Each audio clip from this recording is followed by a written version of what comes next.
150.000 volt untuk konsumen-konsumen di sekitar Jakarta. Ya. Terus masih lebih enggak? Kayaknya masih, karena dalam interkoneksi itu kan daya listriknya besar sekali. Ya. Nah, tetap dihubungkan dengan 500.000 volt, masuk terus dijalurkan terus ke, ada yang ke Cililitan, ada yang ke mana namanya, Gandul misalnya. Ya. Jadi dari Gandul ada ke Depok, terus dari Depok dan seterusnya, gitu, banyak sekali yang harus apa namanya, dihubungkan, gitu ya. Ya, sebentar, oke. Nah, kemudian dari tegangan yang lebih rendah ini, jadi dari tegangan 500 kV diturunkan ke tegangan yang lebih rendah. Lebih rendah ada 150.000 volt. 150.000 volt itu masih tinggi. Nah, tegangan 150.000 volt ini sebagai istilahnya backbone di Jakarta, gitu ya. Karena di Jakarta juga ada pembangkit-pembangkit lain, seperti pembangkit yang ada di Tanjung Priok, Muara Karang, Muara Tawar, sekitarnya dan seterusnya, gitu ya. Nah, tegangan-tegangan pembangkit-pembangkit tersebut, sebagian ada yang masuk ke tegangan 150.000 volt, ada yang juga masuk ke 500.000 volt. Kalau Jakarta sedang peak-peaknya, maka tetap aja sih semuanya itu disalurkan ke 150 dan 500, gitu ya. Maka yang dipakai yang 150.000 volt untuk memperkuat Jakarta, gitu. Kekurangan dari Jakarta diambil dari tegangan yang 500.000 volt di sini tadi, gitu ya. Sehingga memang agak kompleks penyusunan daripada sistem kelistrikan itu. Ya, tidak sekedar nyambung sana nyambung sini gitu aja, ya. Nah, dari tegangannya 150.000 volt, kemudian disalurkan ke konsumen-konsumen atau ke Jakarta atau ke kota-kota yang dikelilinginya, ya. Kalau dia itu konsumen menengah sampai besar, ya, maka ini tadi lupa nih. Di sini ada substation di tegangan 150.000 masuk ke tegangan di sini. Ya, apa namanya, ke industri besar, industri berat, gitu ya, seperti Indosmen dan sebagainya, gitu ya, karena mereka membutuhkan daya listrik yang sangat besar, lebih dari 10 megawatt atau bahkan lebih dari 20 megawatt, gitu ya. Nah, di sini dia berlangganan dengan tegangan tinggi. Kemudian tadi diturunkan ke 150, dari sini turunkan 150, di sini turunkan 150 ke sini, sehingga peak industri ini berlangganan tegangan tinggi. Dari sini 150 dikirimkan ke sini lagi. Di sini di gardu-gardu ini dari tegangan yang tinggi 150.000 volt, kemudian diturunkan menjadi tegangan 20.000 volt di Indonesia. Nah, tegangan 20.000 volt inilah yang disalurkan ke industri menengah dan juga ke kawasan-kawasan komersial. Karena mereka mempunyai atau memerlukan daya listrik yang cukup besar, di atas rata-rata, kalau mall itu rata-rata di atas 500.000 PA, ya, jadi 500 kPa. Industri menengah juga, kan industri menengah bisa mencapai sekitar 2 MPa, gitu ya. Nah, ini juga, sehingga istilahnya kalau yang tadi di big industry ini, industri besar, mereka berlangganan di tegangan tinggi, dan di industri-industri menengah dan juga kawasan komersial, mereka berlangganan di tegangan menengah. Nah, dari tegangan menengah ini kemudian disalurkan ke konsumen tegangan rendah, atau katakanlah konsumen rumah tangga, melalui distribusi tegangan rendah, di mana tegangan yang 20.000 volt tersebut diturunkan menjadi tegangan 220/380 volt. Ya. Di sini Ini tegangan menengahnya yang 20.000 volt, ini ada transformatornya, langsung dikirimkan seperti kawat-kawat ini. Hanya saja saat ini kawat-kawat listrik seperti ini sudah jarang, sangat jarang diganti dengan kabel pilin, pistit. Nah, kemudian disalurkan ke rumah-rumah, ke apa namanya public road atau penerangan jalan umum. Terus kemudian industri kecil, rumah tangga, dan sebagainya. Ya, itu urut-urutannya kira di sini. Nah, kalau kita mau lihat lagi sistemnya yang ditransmisikan seperti yang tadi di atas itu, di sini adalah kalau kita lihat ini simbol daripada generator. Ini simbol daripada transformator, sistem transformator. Ya. Nah, kalau dari pembangkit tadi dinaikkan tegangannya ya di sini dari tegangan terminal generator, kemudian dinaikkan tegangannya oleh transformator ya, ke tegangan yang 150.000 volt ya di sini. Seperti yang di Muara Karang, Tanjung Priok, dan sebagainya itu ada yang mengisi ke saluran transmisi 150.000 volt. Ya. Jadi kalau kita lihat keliling-keliling Jakarta gitu ya, yang di atas Bulungan itu kan ada transmisi itu 150.000 volt. Ini, ya. 150.000 volt. Nah, kemudian ini mengelilingi kalau di Indonesia ini, kalau di Jakarta kata, ini mengelilingi kota Jakarta. Kemudian dari 150.000 volt ini karena mengelilingi Jakarta ya, ke Jakarta Pusat, ke Jakarta Utara, Jakarta Timur, Jakarta Selatan, Jakarta Barat, dan seterusnya. Nah, ini mengelilingi semua ya. Nah, untuk itu maka terus di sini nanti ini yang 150 20 dekat-dekat dengan konsumen, nah diturunkan lagi tegangannya ke 20.000 volt. Nah, di sini hanya digambarkan satu garis, semuanya satu garis, single. Tidak ada paralel generator, bukan interkoneksi. Tapi ini adalah cara yang paling simpelnya dulu. Ya.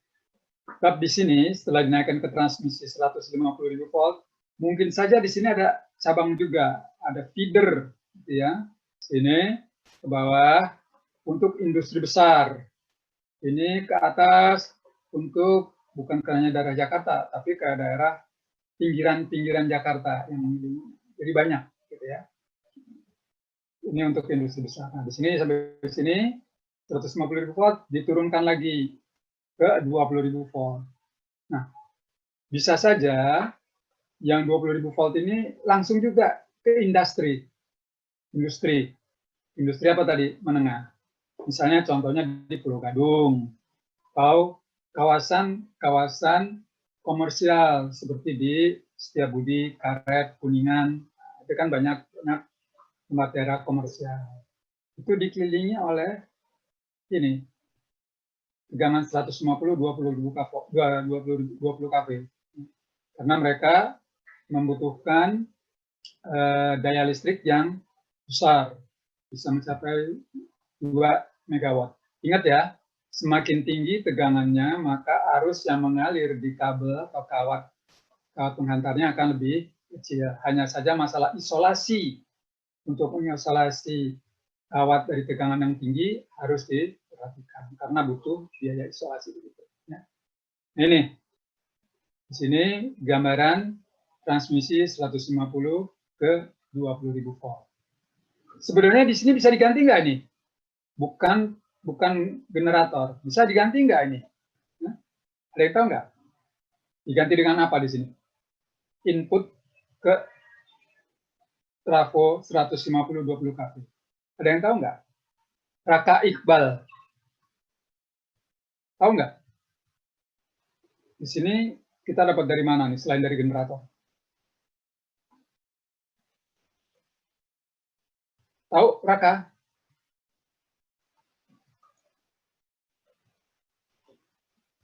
Belum bisa jawab, nggak apa-apa. Miftahul tir apa nih? Tirta apa tir apa? Tahu Miftahul?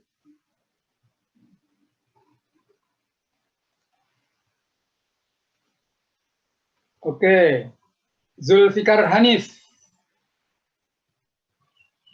Bisa bantu jawab? Kurang tahu, Pak. Keja Serita.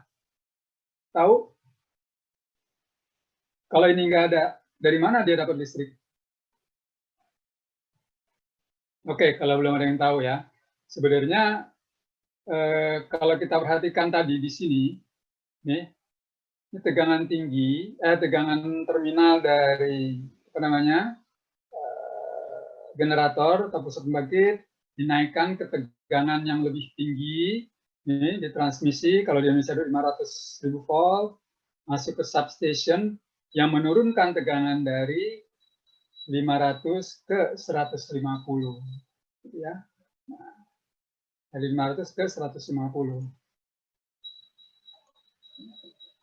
Berarti di sini ya ada saluran transmisi 150.000 volt, di mana 150.000 volt itu sebelum 150.000 volt itu diturunkan dari trafo 500 ke 150. Terus masuk ke sini. Ya. Ini nggak ada yang ini nih. 150 tak 150 ke ini nanti ya. Jadi di sininya bisa.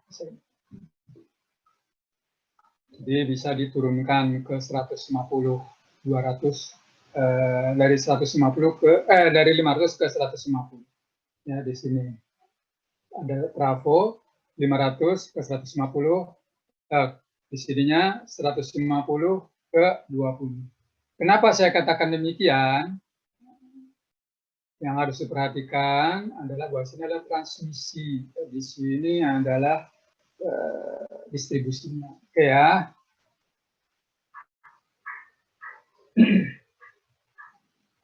Nah, ini ada nih dia jawabannya sebenarnya. Saya lupa. Jadi di sini ada generator sistem 500 kV, 500 ke 150, di sini 150, di sini 200, 150 ke 20 kV. Nah, di sini yang kurang apa nih? Di sini yang kurang apa? Ada yang tahu nggak? Sumber bukan pembangkit, pusat pembangkit bukan, Pak? Ya, pusat pembangkit, oke, tapi itu nggak jadi masalah tinggal di sini. Tapi ada nggak yang kurang dari penjelasan di atasnya ini? Ini adalah trafo 150 ke 20, di sini 20 kV, 20.000 volt. Ini adalah 500 ke 150, di sini tegangan 150, di sini tegangan 500.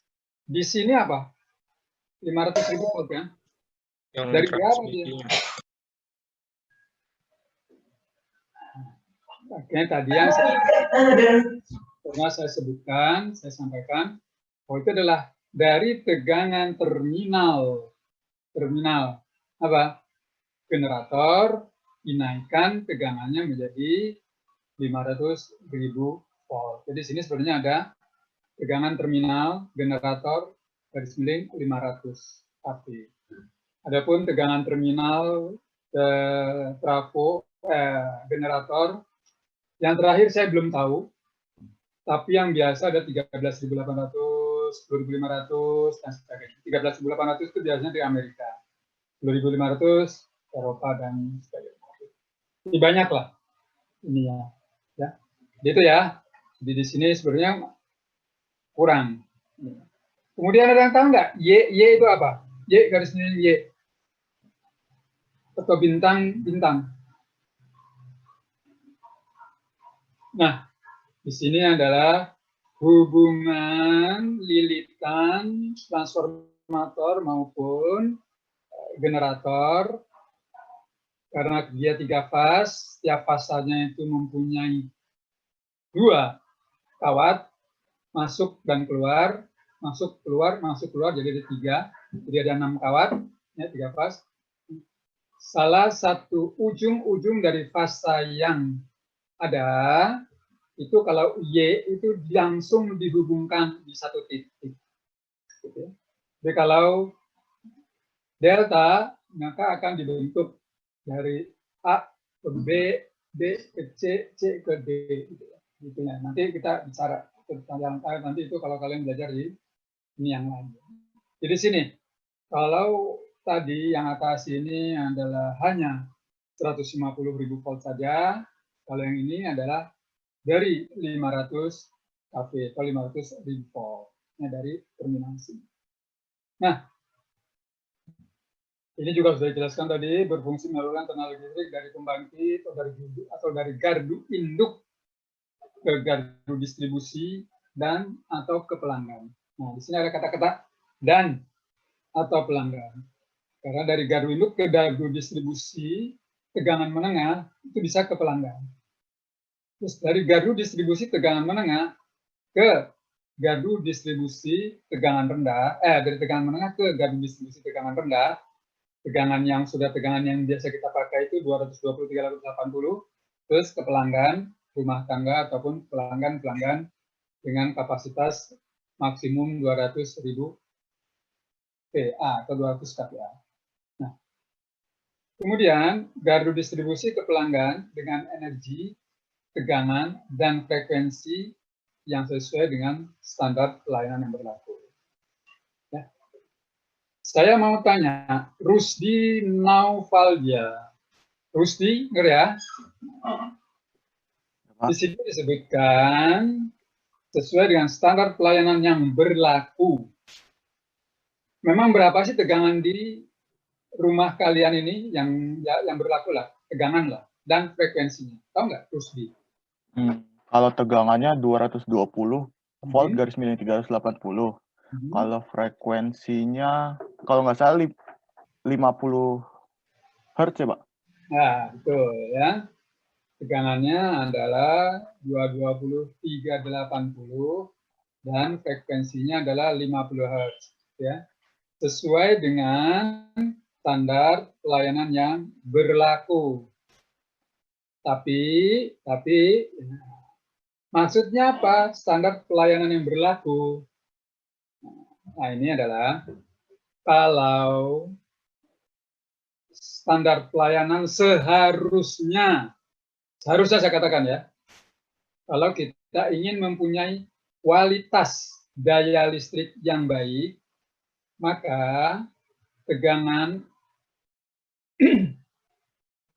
pelayanan sampai ke konsumen adalah mempunyai rentang plus minus 5% tegangannya itu ya. Plus minus 5%. Berarti kalau turun 5%, berapa tegangannya? 210 kira-kira ya, 210 kira-kira. Kalau lebih tinggi dari itu berapa? Ya 230 volt, kan? Nah, ya 230 volt, gitu ya. Sehingga memang itu yang harus diperhatikan. Sehingga kalau kita melihat peralatan listrik, pernah nggak lihat bahwa supply sumber tegangan adalah 220, terus ada seperti itu sinusoidal itu yang itu ya maksimum 240 sampai 240, bukan 3 fase ya, kalau antar fasenya 380. Kalau ini adalah 220 sampai 240 rentang tegangan yang diizinkannya gitu ya. Kemudian frekuensinya pun demikian, plus minus sekitar 5% gitu ya. Kenapa demikian gitu ya? Sebab kalau tidak, maka ada beberapa peralatan listrik yang tidak berfungsi secara optimal apabila tegangannya lebih rendah dari standar yang dibutuhkan atau yang telah ditentukan oleh pabrikan maupun frekuensinya yang lebih rendah ataupun lebih tinggi dari yang sudah ditentukan. Ya. Nah, kalau frekuensi ini, kenapa saya katakan demikian? Kalau frekuensinya itu terlalu rendah, maka apabila apabila pelanggan tersebut adalah merupakan pelanggan-pelanggan misal ya UKM yang memproduksi garment misalnya dengan alat-alat yang otomatis, maka kalau frekuensinya berubah-ubah, maka hasil jahitan maupun hasil bordir maupun hasil pembuatan kainnya tidak akan bagus. Kenapa? Kalau frekuensi terlalu tinggi, maka putaran motor akan lebih cepat. Sehingga kerapatan daripada benang-benang dari konsumen akan lebih menumpuk pada satu titik. Tapi kalau lebih rendah, jarang-jarang nanti. Nah, itu ya, putarannya lebih rendah. Sehingga harus sesuai dengan standar pelayanan yang berlaku di sini. Oke, ini sistem distribusi pembangkit dari pembangkit yang kecil sekali, tanpa gardu induk dan tanpa gardu distribusi. Nah, di sini ada pembangkit, ada generator, kemudian langsung ke pelanggan. Nah, saya mau nanya lagi nih, yang lain.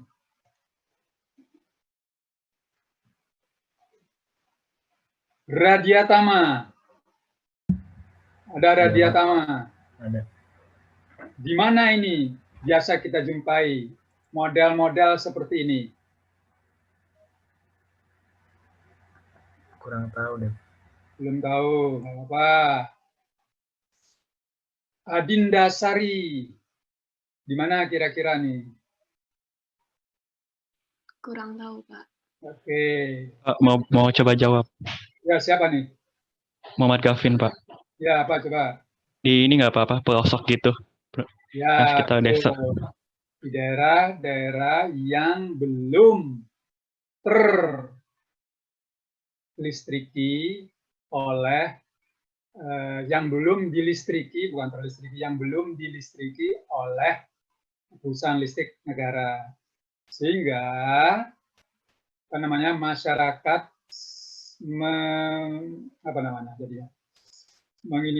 membuat atau memanfaatkan energi-energi primer yang ada untuk membangkitkan tenaga listrik secara mandiri. Saya katakan secara mandiri karena memang ada beberapa daerah yang memanfaatkan air dari sungai, jadi PLTMH, misalnya ya, Pusat Listrik Tenaga Mikrohidro, ya, di mana kapasitasnya kecil, mungkin 20 kVA, hanya 20.000 watt saja, ya, di mana 20.000 watt itu bisa melistriki mungkin 20 sampai 50 pelanggan, bukan pelanggan ya, konsumen, pemakai lah, 20 rumah tangga sampai 50 rumah tangga, ya, dengan kapasitas masing-masing sekian,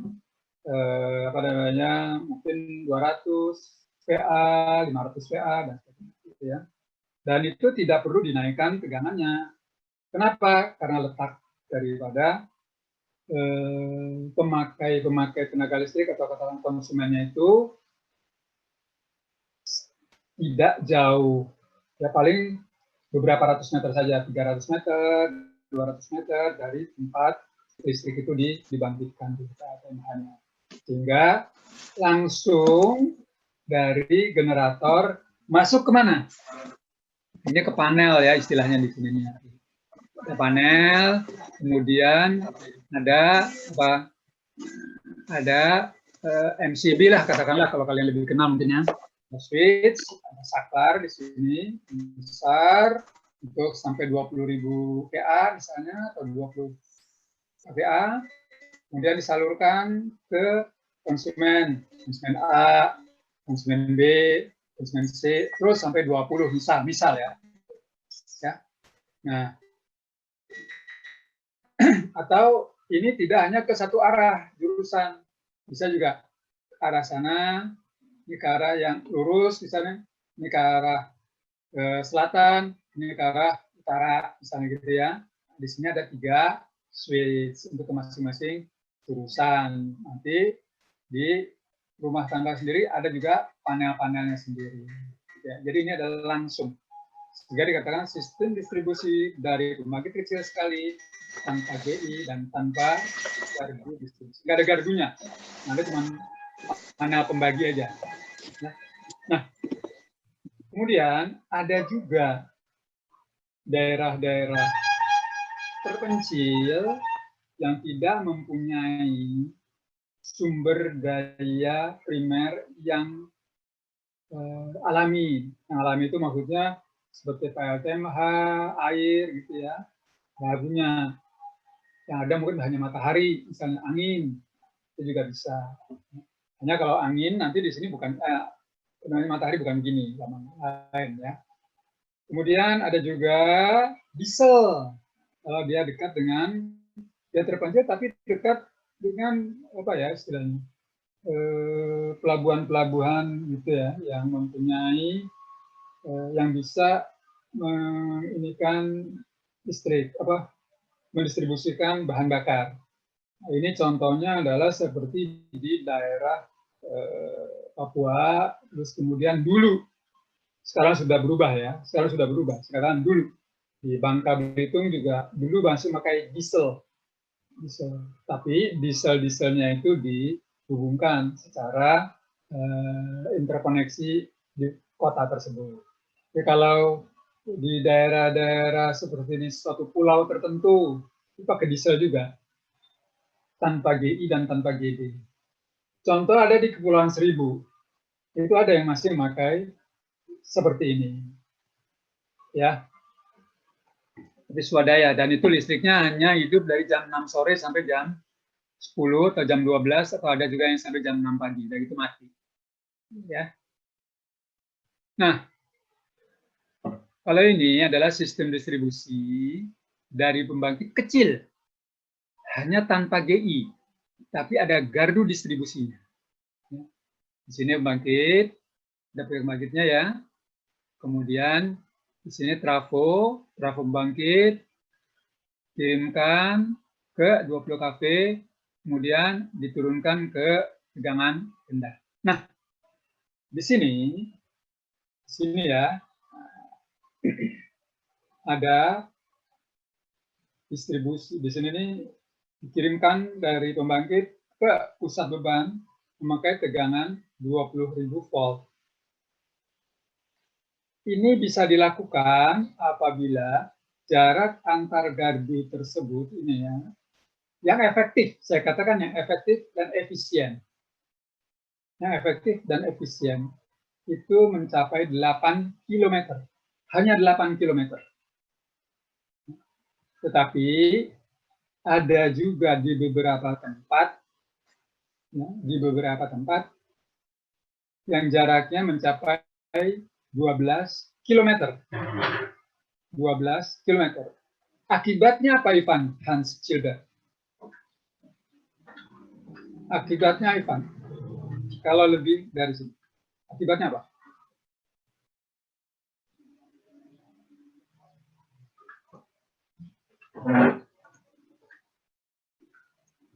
Yang efektif, yang efisien adalah 8 kilo. Tetapi ada juga yang sampai 12 kilo. Oke, Irham Muslim. Apa?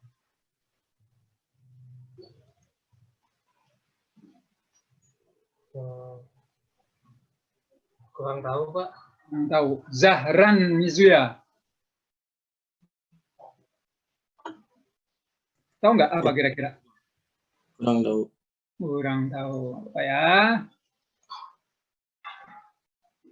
Zidan Ramadan. Kurang tahu, Pak.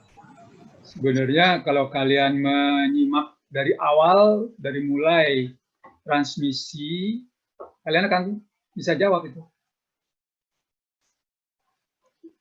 Akibatnya tegangan jatuh Semakin ke, rendah. nah di sini nggak sampai 20 kV lagi. Di sini mungkin hanya 18.000 volt atau 17.000 volt. Sehingga 17.000 volt tidak akan tegangan yang dihasilkan sini tidak 220 380 gitu ya. Itu ya. Jadi tidak seperti itu. Nah, jadi di sini bisa itu. Tapi harus ingat ini ya, dalam keadaan terpaksa nih biasanya nih pakai seperti itu. Ya. Ada di beberapa tempat yang mencapai sampai 12 km. Walaupun semakin lama saat ini sudah makin diperbaiki. Sudah diperbaiki maksudnya adalah yang 20.000, yang lebih dari 8 kilo itu sudah dihindari, sudah diperbaiki. Yang lebih dari 8 km sudah dikurangi. Nah, sehingga kalau di sini kan perbandingannya adalah 20.000 volt ke 220 380 ya. Nah, kalau di sini turun tegangannya 17.000 misalnya atau 16.000 atau ya 18.000 gitu. Keluarnya berapa di sini? Tidak 220 380. Bisa nggak dia keluarnya tetap 220 380? Bisa nggak? Memang belum belajar kalian, tapi bisa nggak? Bisa, Pak. Pakai trafo ya. Bisa, ya. Jadi dililitan kan N2 per N1 ya. N2 per N1.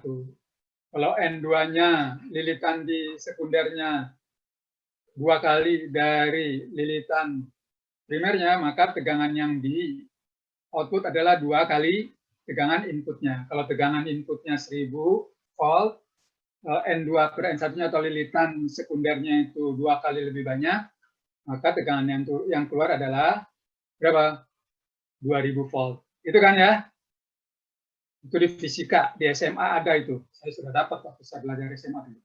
Nah, kalau ini turun, maka tegangan, kalau di sini tegangannya yang 20 kV mesti 20 kV kemudian turun, bagaimana dengan tegangan di sini? Kan turun juga ya tegangan di sini. Untuk menaikkan tegangan jadi 220 380 tetap keluarnya sama, maka ada yang namanya transformator dengan mempergunakan tap changer. Jadi lilitan keluarnya kalau masuknya 20.000 volt dipakai yang normal gitu ya, di tengah-tengah di satu perkalian. Tapi kalau tegangannya di sini turun, yang di inputnya turun jadi 18.000, maka tappingnya akan dinaikkan gitu ya, lilitannya ditambah.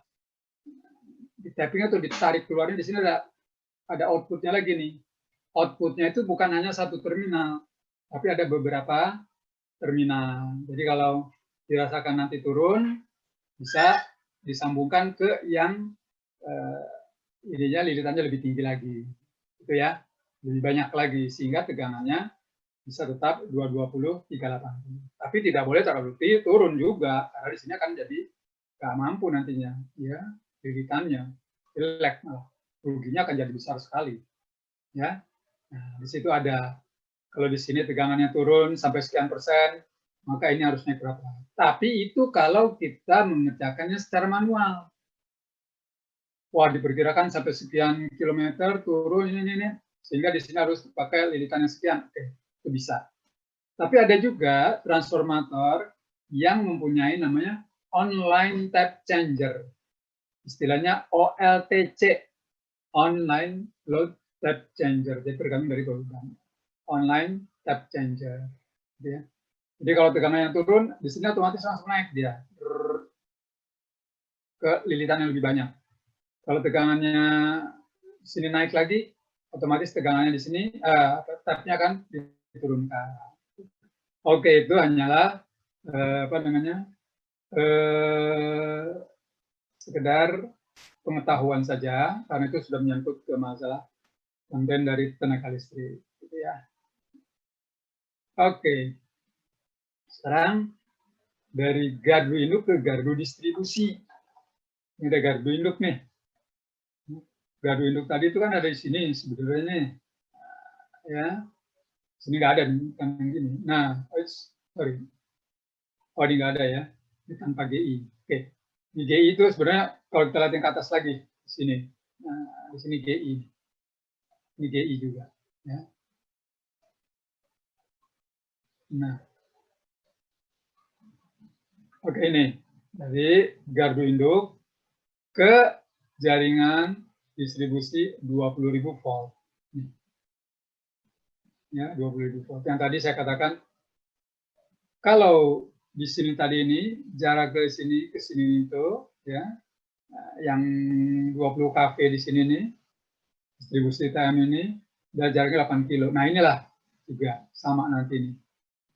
Di sini 150 ke 20.000 volt, di sini 20.000 volt, ini 20.000 volt ke tegangan rumah. Istilahnya tegangan rumah ya, CTR, jaringan tegangan rendah. Nah, di sini pun bisa banyak nih, ke sana, ke bawah, dan seterusnya. Bisa ada 3, 4, bisa 5, bisa 6, gitu ya, dengan 20 kV-nya di sini.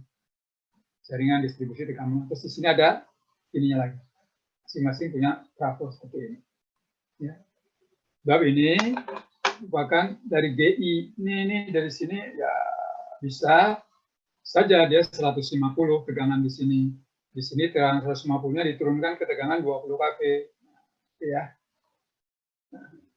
Kemudian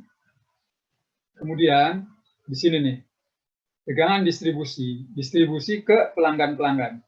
Nah, di sini. Distribusi atau pembagian penyaluran tegangan listrik ke para pelanggan konsumen. Ininya nih di sini tuh ada yang namanya jaringan radial. Radial itu tersebar aja, terbuka biasa, ya. Kemudian ada jaringan lingkar, ada jaringan spindle, ada jaringan anyaman. Ini menentukan keandalan dan keandalan dan sustainability penyaluran listrik ke konsumen. Kalau radial saja, ini nggak ada gambarnya. Oh, ini dia, radial. Ini ya radial nih ya. Ini gardu induknya, ada gardu hubungnya. Nah, ini gardu distribusi. Nah, udah.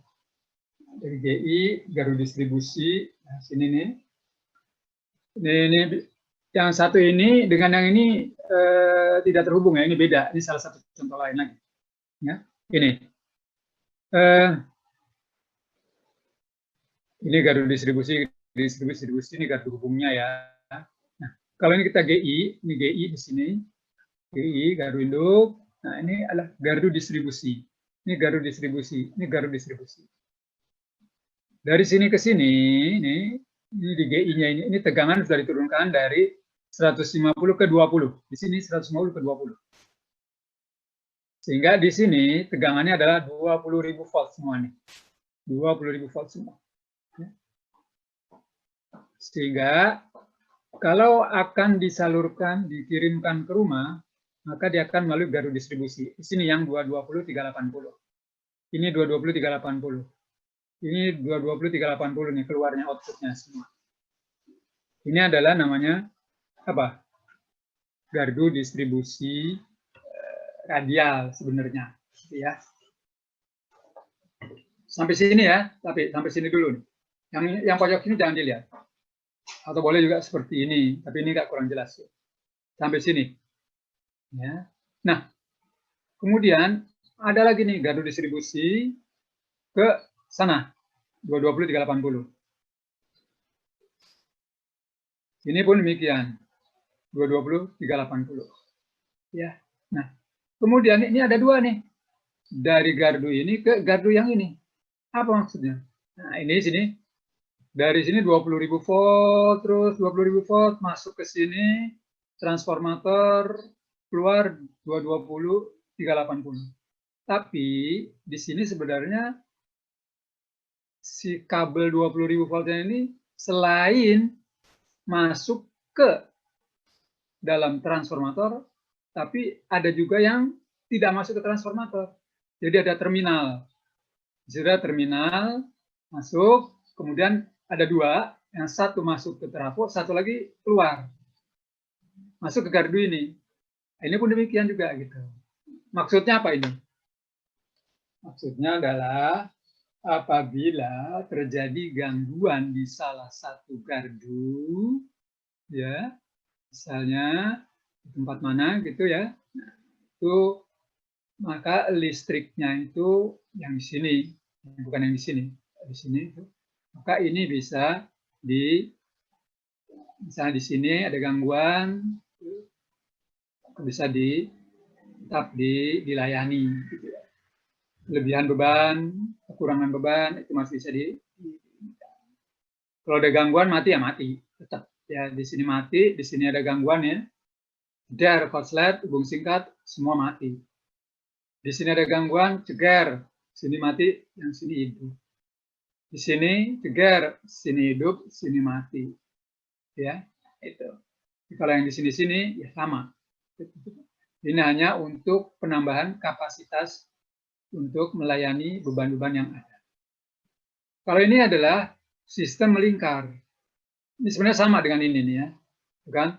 Garis lurus ada terus ini ke pelanggan. Ini ke atas nih ya gambarnya. Supaya lebih bagus.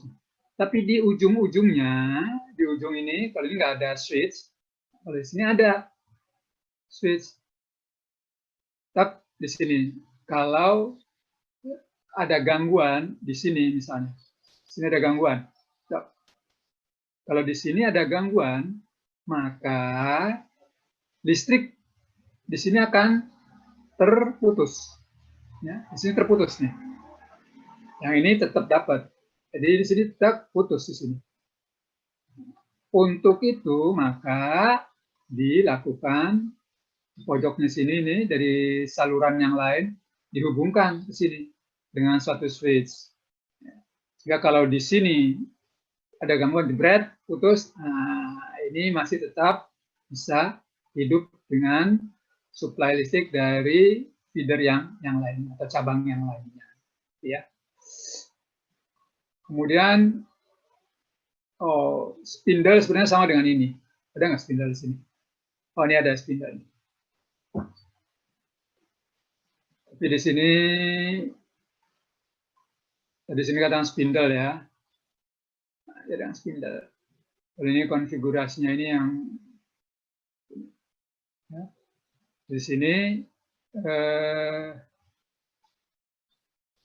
sederhana, kurang andal. Kalau yang tadi itu yang mana namanya, yang ini nih, bentuk radial. Tapi kalau dengan beberapa sumber pengisian, seperti ini kan beberapa sumber pengisian ya, untuk ininya. Atau di sini juga dapat beberapa sumber lagi. Ini angka akan jadi lebih mahal karena di sini harus dihubungkan.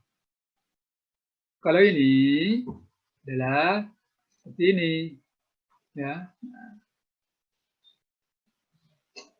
Kok ada yang baru masuk ya? Jadi kalau ini masuk semua, sudah. Ya, kalau ini masuk. Ya. Tapi kalau di sini ada gangguan, ya semua putus, mati semua. Ya. Kalau di sini ada gangguan, ini lepas, ini tetap hidup. Ya, ini tetap hidup. Misalnya di sini ada gangguan, jebret, ini tetap hidup, tapi ini enggak. Terus gitu ya. Kalau spindle sama seperti ini, ya, seperti yang di atas ini namanya di sini jaringannya. Di dua ini ada dua, ini sama seperti yang di atas ini, seperti lingkar. Hanya saja di sini ada yang namanya feeder express, saluran ekspres, di mana saluran ekspres ini hanya berupa kabel penghantar saja, tanpa dihubungkan kepada konsumen lainnya. Sehingga apabila terjadi gangguan di salah satu saluran, maka saluran inilah yang akan mengambil alih untuk mengisi kebutuhan konsumen yang terputus tadi. Kenapa ada ini, tidak melalui ini? Karena bisa saja kawat penghantar atau kabel penghantar di feeder yang ini atau di saluran yang ini sudah penuh, sudah maksimum. Makanya ada yang namanya feeder express ini. Dan dapat dipastikan bahwa dia bisa mencukupi kebutuhan dari gangguan dari feeder atau saluran yang terganggu. Hanya saja kalau ada 2 atau 3 saluran yang terganggu, tetap saja feeder express ini juga tidak bisa memenuhi kewajiban untuk memenuhi seluruh pelanggannya. Hanya bisa beberapa pelanggan saja. Oke, sampai di situ dulu. Ada yang ditanyakan nggak?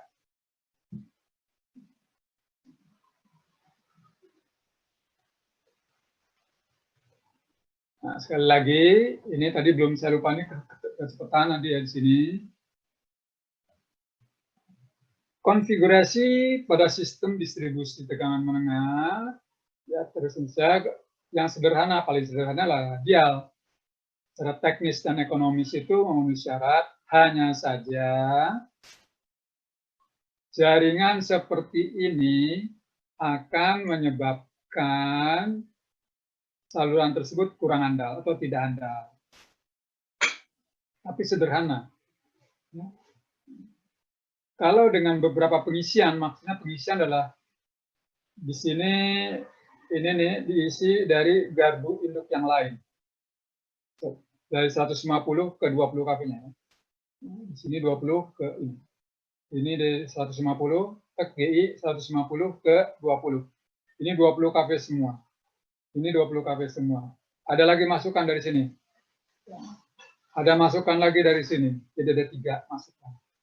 Sehingga apabila terjadi gangguan di salah satu, itu akan tetap bisa melayani kebutuhan listrik di konsumen.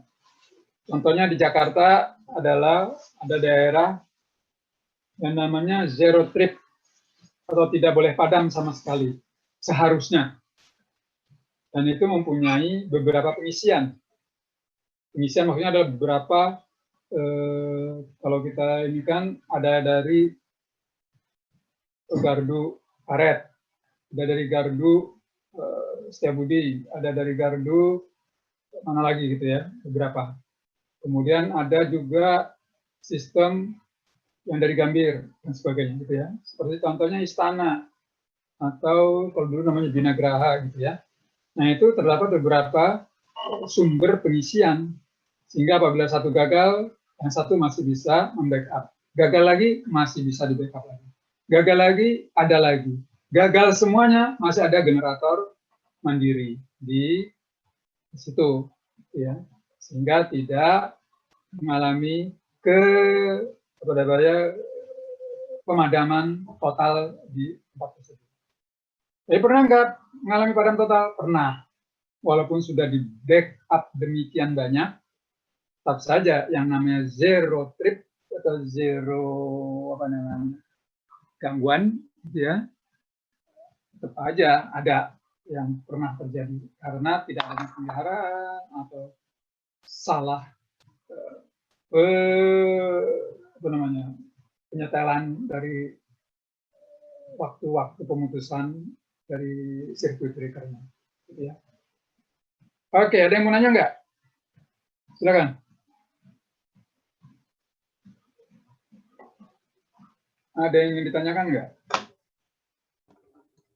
Pak, mau nanya kalau misalkan transisi dari daya menengah ke tinggi atau dari kecil, awalnya kan siap dari yang skalanya kecil menengah ke tinggi kan dia infrastrukturnya beda-beda ya Pak. Kayak awal ada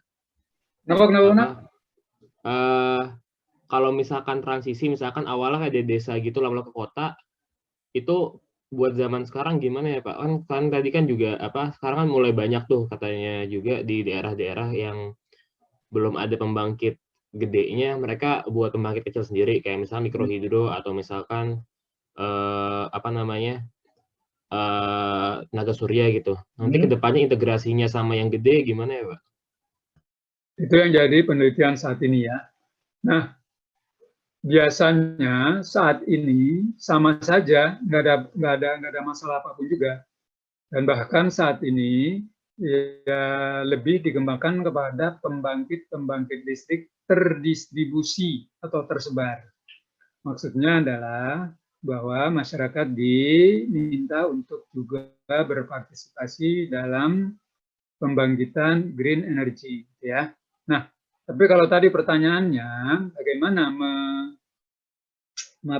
mengintegrasikan dari pembangkit listrik yang kecil, saat ini itu sudah ada, tapi saat ini masalahnya integrasi yang ada dari pembangkit yang kecil itu adalah masih ada di perkotaan. Misalnya contohnya adalah Jakarta. Dari PLTS, pembangkit listrik tenaga surya, itu masuk ke dalam jaringan listrik, katakanlah jaringan listrik PLN.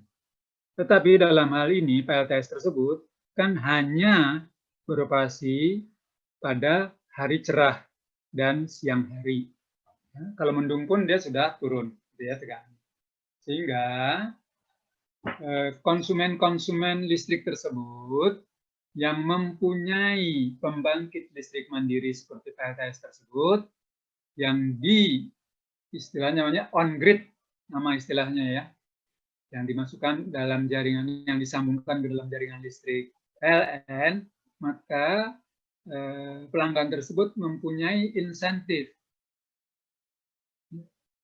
Dan di rumahnya ada meter listrik yang namanya meter listrik ekspor-impor.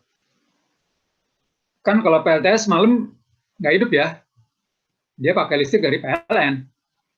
Kalau siang hari ada PLTS, hari cerah, listriknya dibangkitkan oleh PLTS, kemudian dimanfaatkan oleh rumah tangga. Gitu kan ya? Atau pemilik PLTS tersebut dimanfaatkan untuk beban-beban di rumah tangganya atau di tempatnya bekerja atau dimanapun juga. Nah, apabila listrik yang dihasilkan dari, lagi listrik yang dihasilkan dari PLTS tersebut berlebih setelah dikonsumsi oleh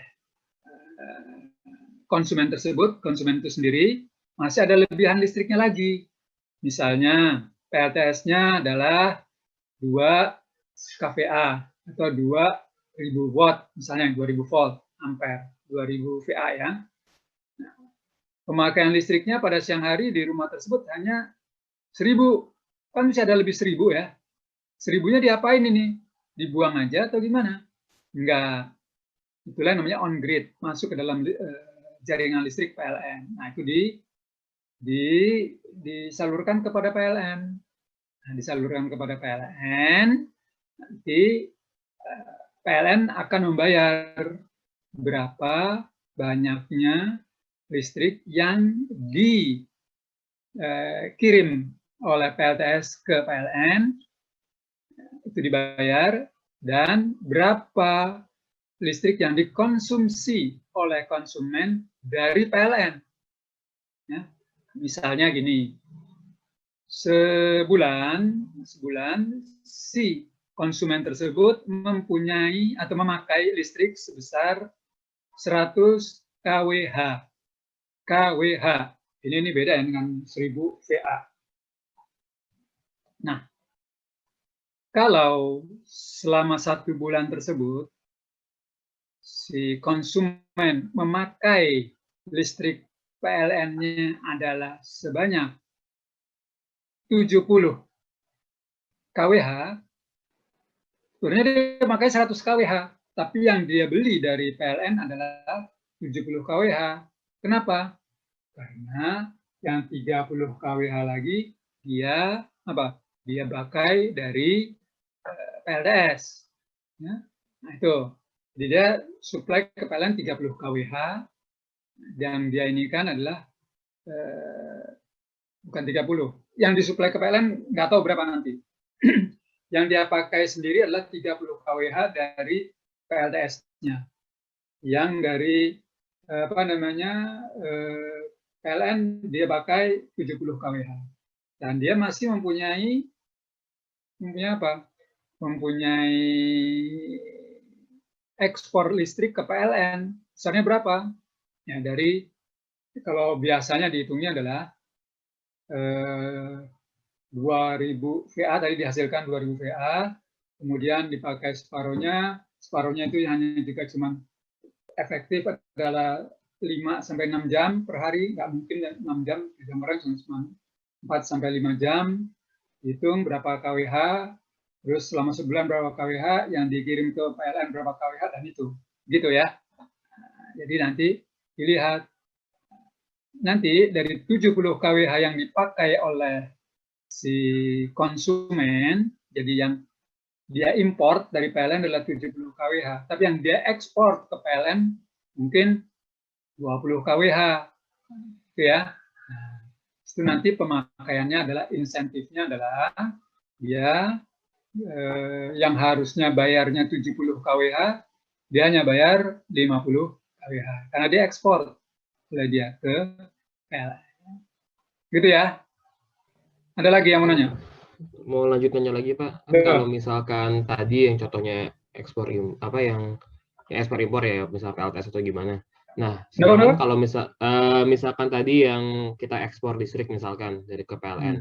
Nah, misalkan kalau misalkan contohnya PLTS kan kondisinya yang mampu buat beli PLTS skala individu gitu buat diekspor kan orang kan di orang-orang kota ya Pak, orang-orang perkotaan gitu, Jabodetabek misalkan.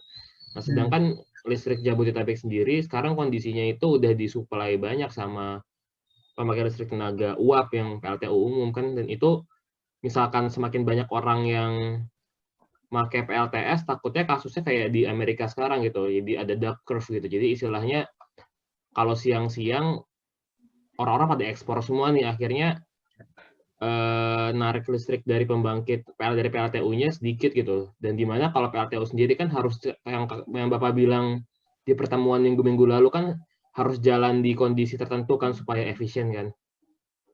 Ya, gini. Nah, sekarang itu kan masalahnya kamu tahu nggak kan ya, Pak? Luas lahan yang bisa dimanfaatkan, tahu nggak?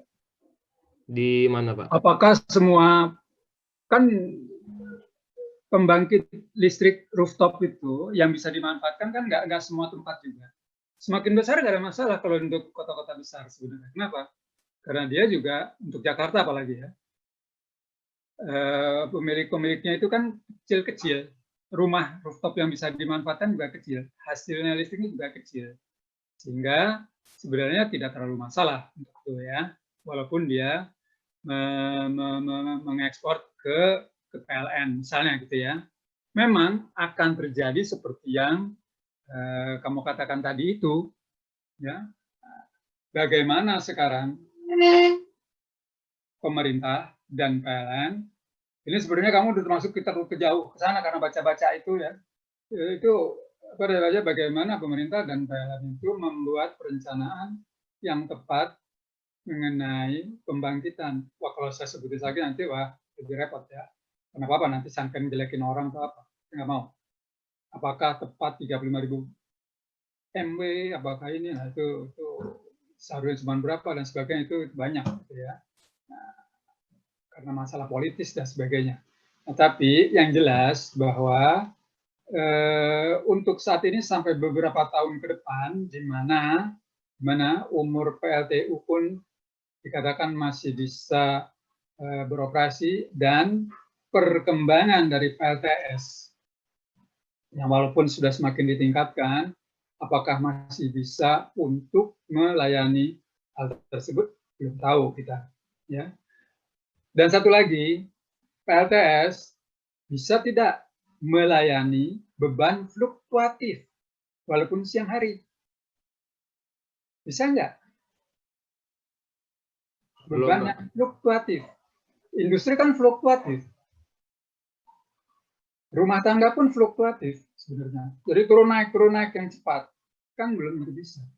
Yang bisa melayani beban-beban fluktuatif sampai saat ini, bahkan beberapa tahun ke depan, masih pembangkit listrik dengan mesin berputar.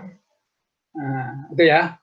Jadi bisa kalau mau ini, tapi akan mahal sekali kalau mau pakai yang yang bisa melayani fluktuatif dengan memakai baterai dan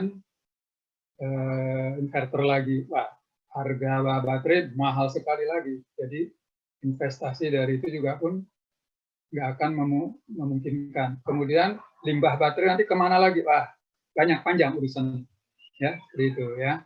Nah, tadi saya contohkan memang yang di Jakarta, misalnya di perkotaan. Tapi bukan di perdesaan ataupun bukan di tempat terpencil itu nggak ada, sudah ada. Seperti yang di NTT, kemudian di mana namanya, ya di Pulau Seribu pun ada, gitu ya. Nah, itu nggak ada masalah sebenarnya. Kenapa? Nggak ada masalahnya karena memang pemanfaatannya memang walaupun masuk ke dalam grid, dalam apa namanya PLN, tapi jumlahnya cukup besar. Ada yang sampai 2 megawatt, ada yang sampai 5 megawatt, nah, itu besar. Tapi dia kan hanya siang hari. Dan itu pun kalau hari cerah. Memang hari cerahnya ada ya, dalam 1 tahun tuh di Indonesia berapa ratus hari gitu ya. Itu cukup baik sebenarnya.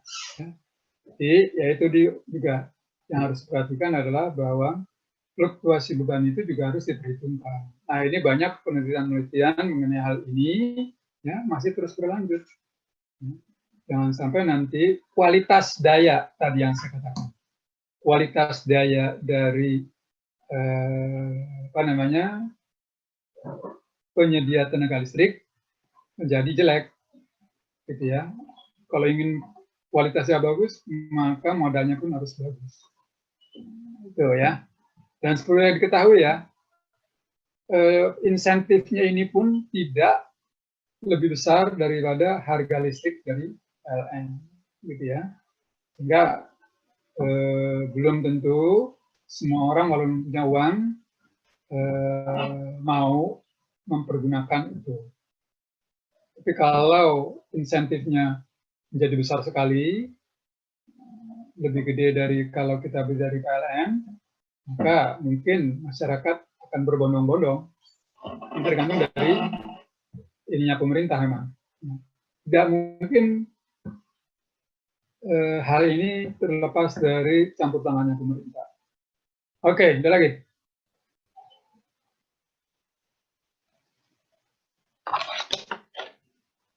Ada lagi.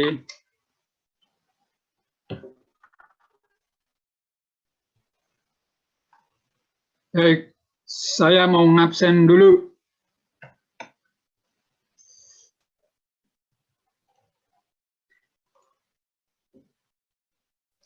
Tadi udah saya screenshot sih Pak untuk absennya. Udah semua, kamu kirim ke saya kalau gitu. Iya, lewat email kan ya Pak? Ya boleh lewat ini. Ya Pak. Oke, ada lagi pertanyaan? Kalau nggak ada pertanyaan, cukup dulu. Saya mau nanya mengenai tugas Pak. Hmm. Kan harusnya kumpulinnya tanggal 12. Ya. Tapi karena minggu kemarin pertemuannya nggak ada, jadinya hari ini berarti diundur seminggu ya Pak pengumpulannya? Ya. Ya. Oh ya, baik Pak. Berarti tanggal 19 ya Pak? Ya, 19. Jadi 2 minggu sesudah kuliah terakhir. Oke. Ya. Terima kasih Pak. Oke. Ada lagi? Jadi dibikin itu ya nanti ya, satu orang aja yang ngirim ke saya, bikin folder-foldernya gitu ya. Jadi jangan apa ini. 1 sampai 10 atau 1 sampai 20, terus 21 atau 11 sampai berapa gitu. Ya. Jadi supaya saya bisa lebih enak bacanya dan juga bisa lebih enak mereaksi saya karena saya udah tahu oh ini sampai sekian udah saya koreksi. Oke ya. Terus untuk rangkumannya itu tiap pertemuan gabung jadi satu kan ya Pak? Iya ya. Yang maksimal yaitu berapa halaman itu waktu saya bilang kan? Iya. Oke. Oke, itu dulu ya. Saya tutup dulu nih. Oke, sampai jumpa kapan-kapan. Mudah-mudahan kita ketemu dalam pertemuan yang lain. Kalian sudah berhasil lulus untuk semester 1, 2, 3, 4. Terima kasih. Selamat pagi. Pagi Pak. Pagi Pak. Pagi Pak. Terima kasih Pak. Terima kasih Pak. Minggu depan Pak Benyamin insya Allah ya. Terima kasih Pak. Terima kasih Pak.